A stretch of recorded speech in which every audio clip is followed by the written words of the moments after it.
everybody, how's it going out there? Ooh, getting a little cold out there. It's snowing. I'm gonna have to shovel in the morning. Ooh, buddy. Snow is here again. And speaking of fall, well, we have some news today. So this is sort of a follow-up news story. In May of 2018, a particular person who's known in the fandom, named Bucktown Tiger, was on Jeopardy. And he went on a 7-day winning streak, and my thing didn't work. So there's a link in the description below. Aw, man. It's petering out. My whole hack, my hack of a thing isn't working anyway. But thank you for my Patreon subscribers anyway. But yeah, there will be a link to the Patreon in the description below. If you pay $1 a month, your name will be tossed in the thing for right now. Thank you for those who have supported. But anyways, let's get to the news. So the Bucktown Tiger guy. So he did a 7-day winning streak back in 2018, and I covered it in a video up here. And this video is special. The reason this video is special is because I hadn't moved into this house yet. My employer had me move out here to the west side of New York, and because they were nice and they gave me a hotel room while I was closing on my house out here. It was a very nice digs, and I took advantage of it, and I recorded an episode. I was going to record more episodes, but I could only get one. So you can see me at my fancy desk up there. I will pronounce winningest without throwing up anymore. I've gotten over that because I'm going to have to say that a few times during this episode. So, last we left off, Bucktown Tiger had won 7 days in a row and winning $160-ish thousand. I can't remember the exact number off the top of my head because I don't have papers and I don't have names. I do it live. That's what I do. So, Bucktown Tiger won a lot of games.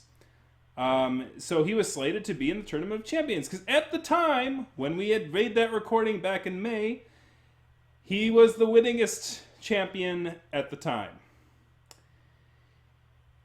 A year passed by, and a lot changed in a year. Not only was Bucktown no longer the winningest champion out there, the winningest champion became somebody who literally turned the game of Jeopardy on its head, named James Hauser. And I think I'm pronouncing his last name right. So James Hauser is a man who really needs no introduction if you know what Jeopardy is. And even if you don't know what Jeopardy is, you probably saw his name come up on the news a few times because he was coming after Kurt Jennings with his winnings.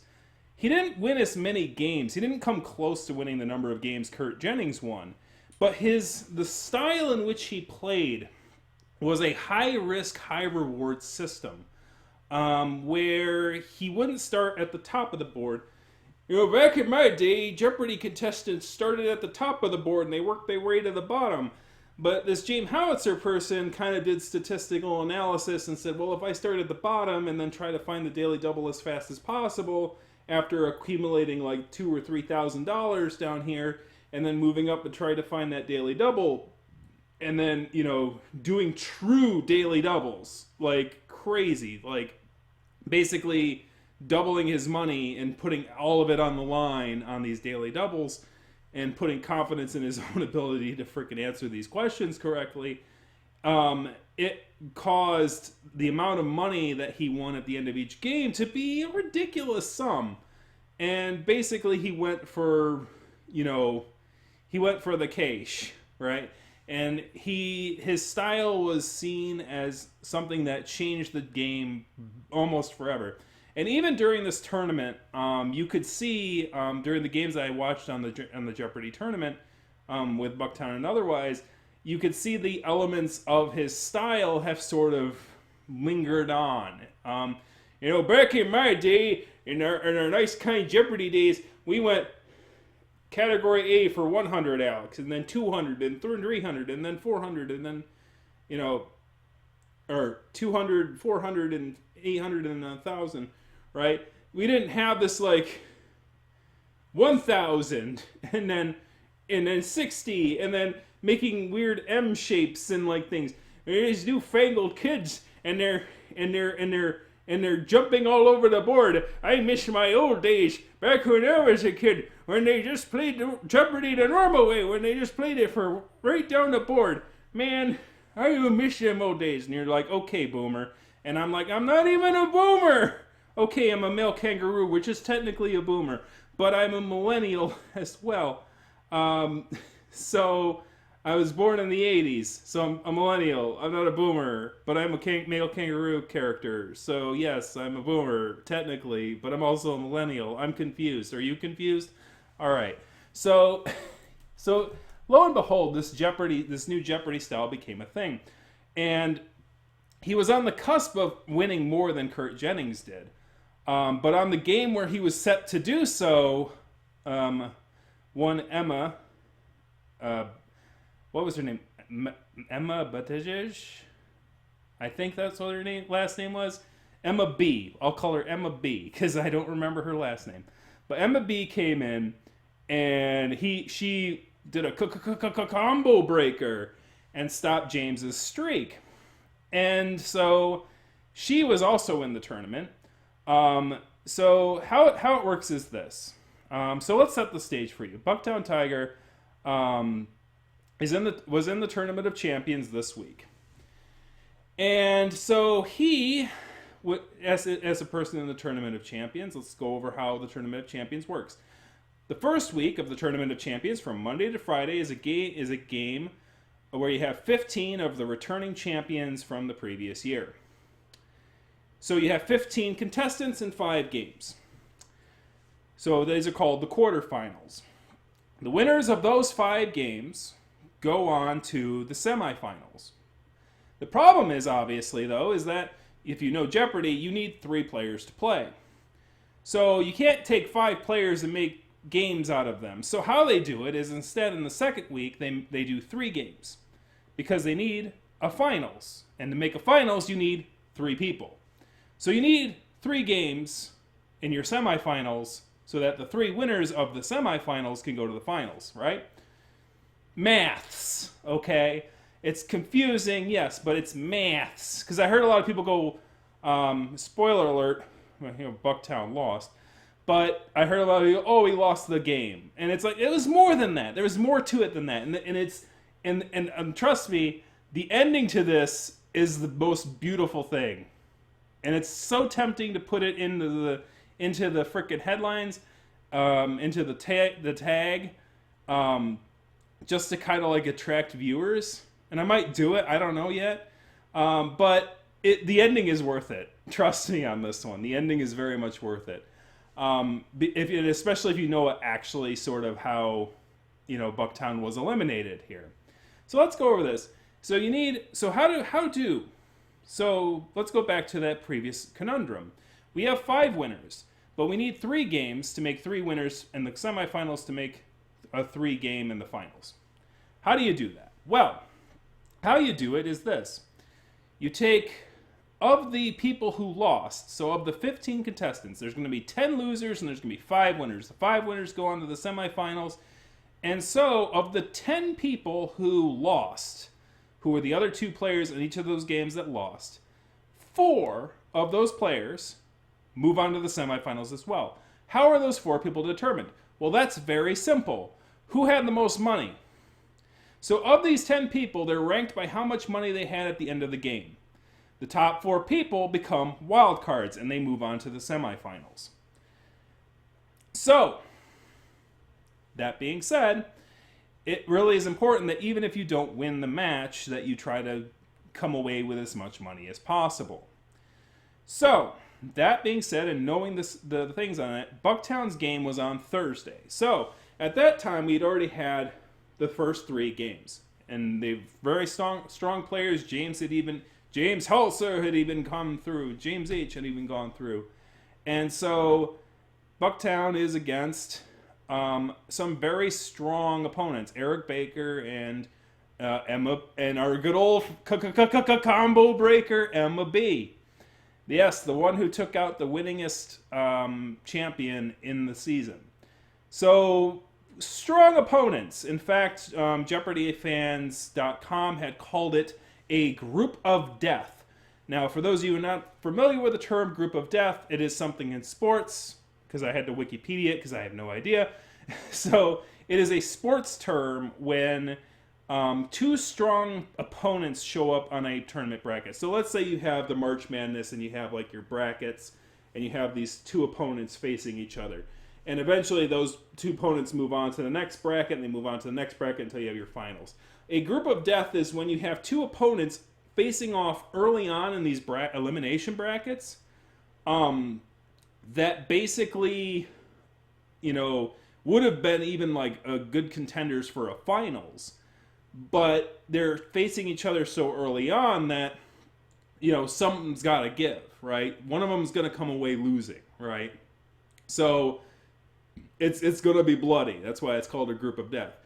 And whereas like if there's like some weaker things there, it might not be a group of death. I have no idea if there's an opposite of the group of death or not. I'm not too familiar with the term.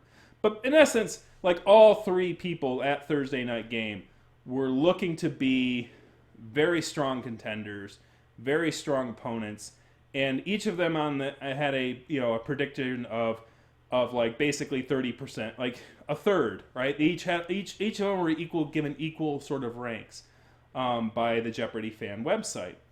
A little bit of a buff obviously went to Emma B because of who she took out, right? So a little bit more notoriety there on that particular element. So, that being said, it's kind of funny that I had that graphic here. I'm going to have this graphic up a bit. Because I could have been talking like while I had that graphic up there. And I forgot what graphics I had put in this image thing. Because I put them up yesterday and I completely forgot. I'm completely professional. It's been snowing. I've got snow in my brain. Leave me alone. All right, this is I'm in quite a Jeopardy because I'd forgotten I even had that generic picture. I don't even remember what the next picture is. Let's see what the next picture is. What is the next picture? Oh yes, Bucktown Tiger. Yeah. Somebody had made a fan art of Go Josh Go. So while we're talking about Thursday night, I might as well keep that picture up there. That was made by Cartoon Owl on Twitter. You can find their thing at Cartoon Owl. So basically, so Thursday night had come along, and so the game started off very strong. All three, as Jeopardy.com or Jeopardy fan had stated, all three opponents started off very strong. At the end of the first round of Jeopardy, you could tell that all three of them were sort of taking answers, getting answers right. Their spread was pretty well done. But Double Jeopardy happened, and then everything sort of changed. Emma B burst forth and got to her stride, and she pulled away quite quickly. She used the James Howitzer strategy, where she popped a daily double. And the funny thing is that the reason that now here's the thing with James Howitzer's strategy that people don't realize is that what it is you play the bottom of the board and you earn money really quickly, and then you pop a daily double and then push as much money into that daily double as possible to pull away, to basically drive a knife into your competition and just pull away at a very exasperated rate. It is not like sort of like doing 100, 200, 300, and then hitting the daily double. It's like, oh, I only have $600. Instead, now you'd have like, and I don't know the statistics off the top of my head, but instead you'd have like $3,000, right, to play with, instead of like having like a possible that. Like, it varies from place to place, and it's a very quick and brutal strategy. But it has its flaws, and the way Emma B really took out James Howitzer when he used this strategy was during that game that she won, he popped those daily doubles pretty early, And I mean so early that the benefit just wasn't there. Because if you get a daily double and you don't have any money, you can bet 1,000. But that's not the useful part of the strategy. The useful part of the strategy is to have some principle in your balance sheet before you make bets with it, to make some good bets. In the first round of Jeopardy on the Thursday night game, you kind of see that flaw come into play. She popped, the contestants popped the daily doubles very early in the first round of Jeopardy. So the strategy of pulling away didn't quite work. In Double Jeopardy, however, this strategy worked because there was money in the pocket, for obviously from the first round, but also like it was popped just around the sweet spot where you want it to be popped. Like it was there. It's like, oh, here's the daily double. That being said, so Emma pulled away. So Josh and Eric were sort of left behind. So it all came down to the Final Jeopardy question. And the Final Jeopardy question for Thursday night had to do with art. I don't remember what the actual question was because my memory is failing me. But I do remember the answer to that question. The answer to that question, it had to do with like 20th century art. And, you know, you could tell by the looks on, you know, Eric and Josh's face, Eric and Bucktown's faces, that that wasn't their strong suit. And you could even tell by like when Bucktown wrote down, you know, how much, what his answer was. It was like,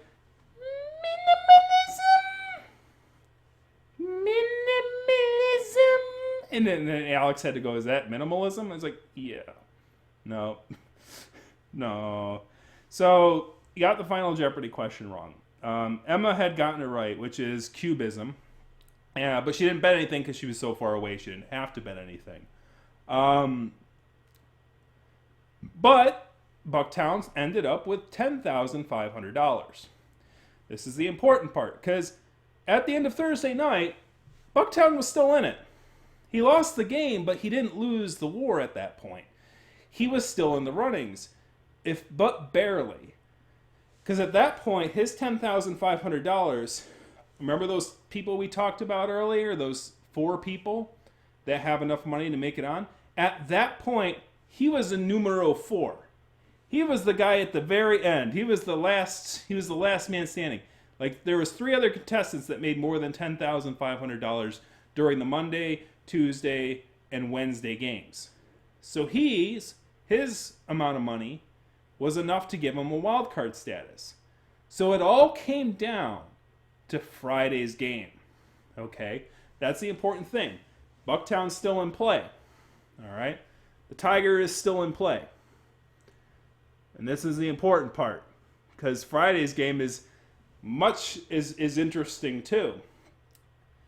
So, the most interesting thing is that it basically comes down to the Final Jeopardy question and where the 2 losing contestants are. So basically, of the 2 losing contestants on Friday night, if any of them get over $10,500, Bucktown's chances are gone. He is gone from the tournament.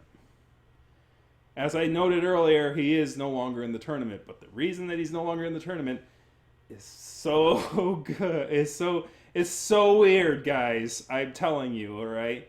This is weird, okay? Because it wasn't any of those characters. You think it's those 3 people sitting there that took out Bucktown. No, it wasn't any of those 3 people. Who was it? Find out. All right, here we go. These 3 people go into Final Jeopardy. One of the top guy has $34,000, which, by the way, is the most money that has been won during the week entirely, even beating James Howitzer's total. So he is well and away from his 2 opponents. He's going to win this thing, even if he bets $0. His 2 opponents, one has $4,000, and with that $4,000, he can't reach Bucktown, even if he bet the whole enchilada. He would only get $8,000 at the end, and he wouldn't be a threat. The second guy was the threat to Bucktown. He had $7,000 and some odd change. If he bet enough, he would surpass $10,500 and, take Bucktown out of the 4th position and maintain himself as a wild card position. So, it all came down to the Final Jeopardy question.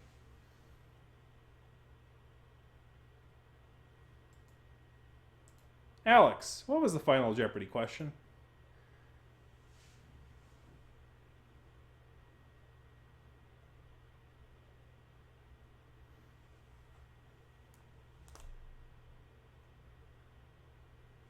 Excuse me for one moment. When I saw that final Jeopardy question, my head hurt. What kind of sick person wrote this novel? Here we have a furry an anthropomorphic fan, a furry Jeopardy Tournament of Champions person who ended up with a final Jeopardy question of what is cubism, right? What is some arbitrary artwork history thing? And the very next day, the game in which his spot in the tournament is on the line, the final Jeopardy question that is given to his opponents is from an 1894 work.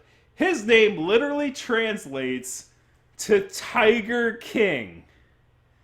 Yeah, baby. That's right. The most infamous anthropomorphic tiger of all kicked Bucktown Tiger out of the positioning and out of the Tournament of Champions. Con! Con! You devious mother... What the heck? What are the odds? Like, here's the thing. Don't like, Jeopardy is a game that requires a lot of skill. It requires a lot of good timing. It requires stamina. It requires ability to think on the fly and to get your brain going and to think about the world around you in a very quick manner. There is a lot of element of skill to it. A lot of these people put a lot of time and a lot of effort to get that stuff going. But there is an element of luck to it. And don't let anybody else tell you otherwise. And that's true of most games of skill. There are certain elements in the universe that'll work against you. And this is probably the biggest highlight of that of all. If the final Jeopardy questions between Friday night and Thursday night had been flipped, here's the thing. All three Jeopardy contestants on Friday night got it right. They knew exactly who it was. So it's an easy question. It was an easier question even in general. Because 1 out of 3 champions got the cubism question right. 3 out of 3 champions got this question right. But this is Bucktown Tiger's jam, man. He wouldn't have been minimalism. He would have been Shere Khan, and then he would have bet a bunch of money, and he would have had 20,000 easy, because he had almost 11,000 going into the final Jeopardy. He had bet a little bit on minimalism, and he had lost some money. If he had this final Jeopardy answer question, he would have been yeah, his face would have been lit up, and he would have been Shere Khan, and he would have done it. But that's not how the world came to be. Instead, Shere Khan took out Bucktown Tiger. Guess there can only be one anthropomorphic tiger on this stage. And Shere Khan, you are truly a furry villain. You jerk. Anyways, what you gonna do? I don't know what you gonna do. I don't know what are you gonna do? You can't really do anything. So, I mean, if you're gonna go down, at least you went down by Shere Khan. And that is just a treasure. That is I don't know, I'm kind of glad Emma B won, honestly. A little bit, because Emma B, a lot of people, when she took down James Holster, Emma B, has been sassed on a little bit. Like people said, oh, she's just she doesn't have her stripes, so she just got lucky or whatever. But she's proven herself to hold her own, in the Tournament of Champions. She held her own against she won against two of like the highest streak players in the season, right? She won against somebody who'd won 7 games in a row, and she won against somebody who won 32 games in a row. She has proven her clout, even before the probably inevitable rematch between her and James. And quite honestly, since Emma B went there, I'm kind of rooting for her, honestly. I mean, if she took out Bucktown, she might as well go all the way, I don't know what the tournament are yet. I haven't seen the Monday night results yet. I'm recording this on Monday, so I don't know what the results will be. But I'm sort of rooting for Emma B. I do hope that she gets all the way, and because honestly, her playing gave us this moment where a furry tiger fan, a furry who's a fan of this tiger species, was taken down from his reign on the Tournament of Champions by our good old friend Shere Khan. And you can't it is weird how the universe works sometimes. When I saw that Final Jeopardy question, my jaw hit the floor. I couldn't even believe it. I was like, what are the odds? It's crazy. It's crazy. And I'm glad that you joined me for this ride. I hope you really enjoyed. Thank you very much for watching. Kick that like, kick the subscribe button, kick a comment in the comment section. Congratulations on Bucktown for getting as far as he did, and I hope he continues to do his trivial pursuits. I know that's his big thing now. I know and it's always been his thing. He's always loved it, and I'm glad he's found, sort of that niche that he has gotten great at. Even though we all have a bunch of hobbies, we all have a bunch of hobbies we want to get into. He likes music, he likes all this stuff. I like writing, I like video games, I like all this stuff. And you try to, get as much into it as you can. And obviously there's only so much time in the day, but being recognized for your talents is a blessing. And I'm glad that he showed his talents and he showed his stripes on there. And I'm glad Emma B, is showing her stripes as well. I am quite, it's not, obviously I would have liked to have seen Bucktown make it further, but it is what it is. And the story behind what it is amazing. You couldn't even come up with a more interesting end to one's Jeopardy career than being taken down by a fellow striped cat by the name of Shere Khan. Anyways, I'll see you guys next week. Thank you very much for watching. Also, be sure to check out my Patreon link in the description below. You can donate $1 and have your name on the scrolly bar or things. So anyways, I'm gonna get the hop out of here. Thank you guys.